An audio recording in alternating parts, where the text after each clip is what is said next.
Hey mamas, Alexandria here, 34-year-old toddler mom, therapist, and gym rat. Oh yeah, I'm 35. Dang it. Anyway, I lost nearly 40 pounds postpartum and it changed my life. So now my goal is to help other mamas and other women be the best versions of themselves. And I want to help you make 2024 your year. New year, new you. I want that to be you if that's who you want it to be. And so today I'm going to share with you 6 tips to be successful in your weight loss journey in 2024. So if you're ready for those, let's get started. So in 2024, we are going to make this our year. If you are watching this video, that means you want to lose weight in 2024, and I totally respect your cause. And the first thing that you're going to do is you're going to start with your mindset. I know that may feel counterintuitive to some of you, but I'm telling you that mindset is the absolute key to successful weight loss, because mind over matter is going to be a big piece of the puzzle throughout this entire journey. So prior to having my son and prior to my weight loss journey, I oftentimes would give up or stop trying because I would, get in my own way a lot of times. I would be too easily discouraged by the number on the scale not changing the way that I thought it should, or because I would make these like extreme diet pivots and it would just be too hard. It would feel too hard. And so I would give up. And so right now in this moment, I want you to decide for yourself, am I willing to do what it takes? Am I willing to make the changes in order to make 2024 successful for me? And I know that you can do it, but you have to believe that you can do it. And mindset is everything. You have to make the decision that the way that you're living now, the things that you're doing now, you're going to have to make some changes to those in order to see yourself as a new version of you. But the cool thing is that if you start now, every day is a new day for change. And so this time next year, you won't watch these videos because you won't need to, because you'll already be ahead of the curve. You'll already be there. And it's such a cool feeling to look back on the previous version of you and be like, wow, I did that. I made that. I made that change happen. And it's such a cool thing to feel and to see. So I encourage you, if you're not sure, if you're thinking about it, just remember and think about what future you wants from you. What does future you want you to do about how you're living right now? Are you feeling tired? Are you feeling stressed? What impacts is, living the way that you're living right now? What impacts is it having on you? And how is meeting those weight loss goals going to make that better for you? And you have to decide that whatever that is worth what you've got going on right now. So mindset is everything. It's so, so crucial. It also means that it's really important that if you're starting some sort of weight loss journey, take photos. Take the measurements. Don't just count on the scale to give you the reassurance that you need to lose weight, because the scale is only a piece of the equation and it's not entirely accurate. There's so many other pieces of the puzzle that the scale just can't tell you. Even the most accurate, most informed of scales doesn't have all of the answers. And so take those measurements, take the pictures so that you can actually physically see what is happening and how your body is changing, because that will keep you much more in line with your goals than stepping on the scale, because the scale can be a liar and it can really make you mad, because you can be chugging along. I know for me that was true. I'd be chugging along, and before I took measurements, I would just look at the scale, right? Scale's dropping, scale's not dropping. And that does mean something. It doesn't mean nothing, but it doesn't mean everything. And so, if you're seeing those numbers on the scale not dropping, that could be a really discouraging thing. So take those pictures and also take those measurements. You'll be surprised. My tip number 2 is to plan ahead. And if you're watching this video, that's great. That means you're already doing that. You're already planning ahead. You're already thinking about how do I want to, see myself be more successful in 2024. So you're already doing that. You're planning ahead. And that is a crucial piece of the puzzle. Plan ahead and see what you got going on before you ever start 2024. I can't talk. Track what you're eating. Go ahead and track your calories now and see what your calorie budget currently is, because it might surprise you the amount of impact it could have by cutting in smaller amounts. You don't have to make these giant chunks of cuts and cut a bunch of calories from your diet to lose weight necessarily, especially if you've been living in the same calorie budget for a long time and it's over what you need to be eating. It might surprise you just by cutting 200, 300, 400 calories from your diet, the small change that can be a huge impact. So plan ahead and know in advance before, before you like press start or whatever on your weight loss journey, is know what's currently going on. Be tracking that information before you push go so that you are setting yourself up for success.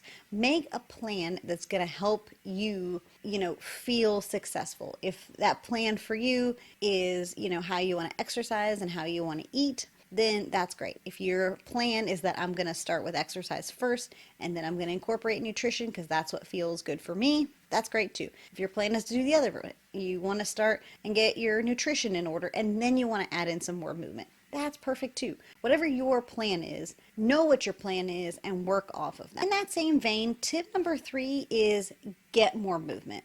Get more movement, but do it in the SMART goals method. Do it in a way that is easy for you to maintain. And what I mean by that is don't get stuck in this place of all or nothing where like if you didn't work out yesterday, then like what's the point of working out today or any of those sort of things. For me, one of the things that kept me most successful early on was finding workouts that I found really super enjoyable. I primarily started with workouts like MK Fit. She does great dance workouts that are super fun and interesting. Or I would, do some Zumba dance workouts. I'm actually certified to teach Zumba, or I used to be. I think it expired. It doesn't matter. That's not my point. My point is that I started with things that I really liked, and I made it a habit for 1 to 2 days a week. And once I was successful with 1 to 2 days a week, then I would add a third day. You can't expect yourself to go from I'm the person who doesn't work out at all to I'm the person that works out 5 days a week. That's just not a realistic expectation for yourself. And a lot of times I think it's really easy because we see all the ads and we see all the targeted marketing in the new year because everybody decides that that's when they're going to like lose weight and meet their goals. And I don't really know what it is about the whole like new year, new you thing, because I personally think that you can start this journey whenever you want. If you're not watching this at the beginning of 2024, that's good too. Like still keep going, still do it. You got this. These strategies will all be helpful to you. And if that's the case, and you're starting in the new year, it can be easy to get like caught up in all of that and be like, oh, well, I need to be like Karen or Susie or whoever who works out 5 days a week. And you don't have to be like that. You just have to be working harder than you were yesterday. So maybe you're starting 2024 and you already do some movement. Maybe you go to a Zumba class twice a week. I'm just making something up as an example, okay? So bear with me. For me, I was a 1 day a week Zumba person. That was who I was, prior to my weight loss journey. That's what was working for my schedule, but it really wasn't helping me meet my goals. And part of the reason for that is I wasn't getting enough movement in. And even just a couple of additional days of movement in some capacity and making that a priority for me would have been helpful to me in the long run. I just didn't know it at the time. And so whatever your starting point is, if your starting point is 0, maybe your starting point is 2 or 3, and that's great too. But the more time you can make for activity and movement, the easier it's going to be for you to lose the weight that you want to lose because movement helps you burn calories. So it's also important that you like I said, do it in a way that is measurable and that's attainable. So don't measure yourself on what I'm doing or what anyone else is doing. Measure it off of what feels good for you and what feels right for you and keep working your way up the ladder. If it means you're working out 1 day a week for a month, great. Work out 1 day a week every week that month. And then give yourself like a mental gold star and bump yourself up to 2. Until you can get to a 3, 4, 5 day a week, whatever feels good for you. And then it will become a habit. Listen, guys, if you're loving this content and you're finding it helpful, I would love it so much if you would subscribe to this YouTube channel because I want to be your non-judgy mom friend. I want to help you. I want to support you in reaching your goals. And I want a community of other non-judgy mom friends who can do that too. Although if you're a judgy mom, you can come and join us too. You just have to keep your judgment at home. Cool.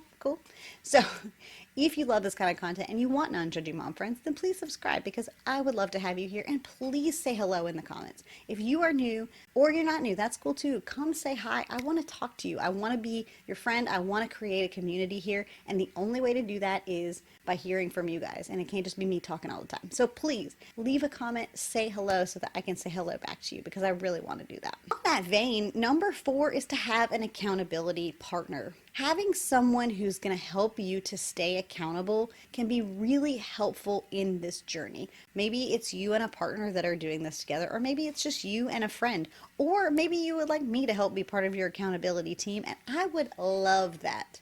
I would absolutely love it. I actually did create a Facebook group that's always linked in the description bar if you would like to come and join it, although I've done a particularly terrible job of tracking it lately. So if you've requested to join and I haven't let you in, it's because I've been very busy and I've been a slacker. But I promise I'm going to do better. So if you want to join the Facebook, there's a link for that below. But if not, that's awesome too. Come write comments, and I would love to keep you accountable. Come and make a comment and say, my goal for 2024 is that I'm going to work out 2 days a week, and I am going to work on having like healthier nutrition, and work on like tightening up my nutrition. Great, perfect. I want to help keep you accountable to the best that I can. So have an accountability, whether it be in person or online. And some of these programs like Noom, I just recently did a video on Noom that will probably go up before this, but Noom has a coach, and that can function as an accountability partner for you. Maybe it's, a loved one that just really cares about you. They're not on this journey, but they just really care about you. Anybody that you choose is good, because the best way to be successful is on the days that you can't find the motivation yourself, you've got someone there to be like, hey, no, that's not what you said you were going to do. You said that you were going to do X, so come on, let's go do X. Come on, let's go to the gym. Come on, let's go, make ourselves a snack. I don't know. You get my point. Choose an accountability partner, and you keep them accountable too, right? Because that keeping each other accountable will make you more successful. Tip number 5 is to prioritize appropriate rest. Now, I know if you are a mom that's watching this, you're like, hold on a second, but hear me out. While I understand that as moms, we're not always fully in charge of our rest time and all of those sort of things. I mean, I currently have a sick toddler, so I definitely empathize with the cause. We don't always have accountability for all of our rest, but it is a really crucial component to not only recovery from working out, but it's also important for our mindset when we're overtired or when we're really tired. So when you can, to the best of your abilities, prioritize getting appropriate rest and not, fiddling on your phone for an hour or whatever the case may be. I get it. We can all get stuck in that procrastination trap of like, oh, I finally have some free time. I can rest. It's finally quiet. I get it. I do. I totally get it. But that's not going to help you meet your goals, unfortunately. I'm very sorry to have to tell you that. It just isn't. So prioritize the rest. Make rest a priority. Make quality rest a priority. And not just like half it, like actually good rest, like good sleep habits. I'm serious. And that will help you to be more successful in reaching your goals. Number 6 is stay consistent. I know that this one can be really tricky at times because life gets busy and it can be really hectic, and especially, depending on what you have going on. But consistency is a very effective strategy for weight loss. The more consistent that you can be in whatever it is that you are doing will help you to build those habits faster. And the faster you build the habit, the easier it will be for you to maintain. So for example, like for me, I currently work out 5 days a week, although I haven't worked out in a couple of days because illness has been rampant in the house. But my point is I work out 5 days a week, and I didn't just get there overnight. When I first started, as I mentioned a little bit ago, I started by doing workouts that I really enjoyed 2 to 3 times a week. And then once it became more of a habit for me, and once I was doing that consistently, I started incorporating some of that weight training that now I learned to love so much because it was already a habit for me. It didn't really matter what video I was watching or what workout I was performing. My body knew that, hey, okay, it's that time of the day. This is when we do our workout. And so that's when I do my workout. And because of that, it's made it easier for me to sustain, and now it's just my lifestyle. Because first you start a habit, then once you're consistent, you have a habit, and then that habit turns into your lifestyle. And so whatever you want your lifestyle to be, you have to build it into a habit first.